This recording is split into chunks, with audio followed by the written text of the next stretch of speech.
السلام علیکم ویورز، کیسے ہیں آپ سب؟ اللہ پاک سے دعا ہے اللہ پاک سب کو اپنی حفظ و امان میں رکھے۔ ہائی بلڈ شوگر کے شکار افراد میں فالج اور ہارٹ اٹیک کا خطرہ بڑھ جاتا ہے۔ ایسے افراد جو ذیابیطیس ٹائپ 2 کے شکار تو نہیں ہوتے مگر بلڈ شوگر کا لیول بہت زیادہ ہوتا ہے، ان میں متعدد جان لیوا امراض کا خطرہ نمایاں حد تک بڑھ جاتا ہے۔ آج ہم اس ٹاپک پہ بات کریں گے۔ آگے بڑھنے سے پہلے اگر آپ ہمارے چینل پہ نئے ہیں تو آپ سے گزارش ہے کہ ہمارے چینل کو سبسکرائب کر لیں، بیل آئیکن کو پریس کریں تاکہ آنے والی ویڈیو تک آپ کی رسائی ممکن ہو۔ میں ہوں ملک عمر اوان اور آپ دیکھ رہے ہیں بیسٹ ہیلتھ ایڈوائزر چینل۔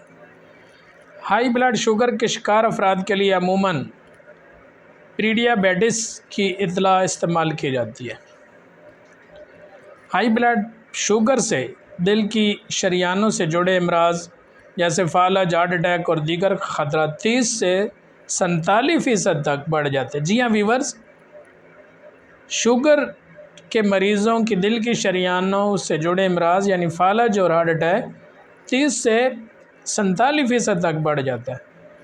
اس تحقیق میں 4,27,000 سے افراد کے طبی ڈیٹا کی جانچ پڑتال کی گئی تھی۔ 40 سال سے 69 سال کی عمر کے ان افراد کی صحت کا جائزہ 11 سال تک لیا گیا اور اس دوران ان کے اوسط بلڈ شوگر کی ہر 3 ماہ بعد جانچ پڑتال کی گئی۔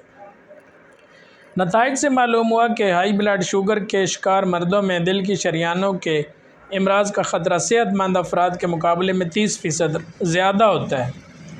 اس کے مقابلے میں ہائی بلڈ شوگر کی شکار خواتین میں یہ خطرہ 47% زیادہ دریافت کیا گیا۔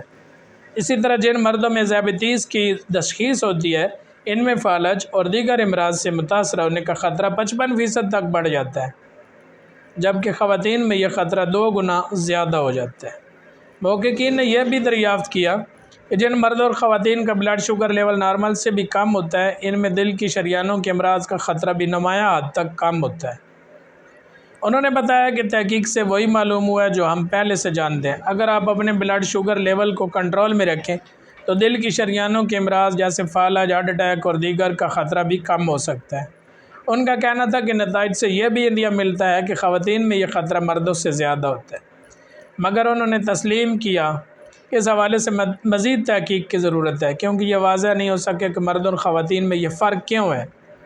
محققین نے بتایا کہ بلڈ شوگر کے شکار افراد کو ذیابیطیس کا مریض بننے میں کئی سال کا عرصہ لگ سکتا ہے، یہی وجہ کہ طرز زندگی میں تبدیلیاں لا کر طبی پیچیدگیوں سے بچا جا سکتا ہے۔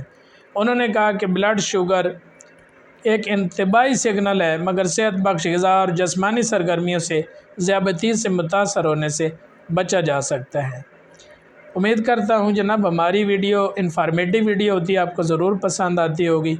ویڈیو کو مکمل دیکھا کریں، سکپ نہ کیجیے گا۔ اپنے میزبان ملک عمر اوان کو اگلی ویڈیو تک کے لیے اجازت دیجیے۔ اللہ نگہبان۔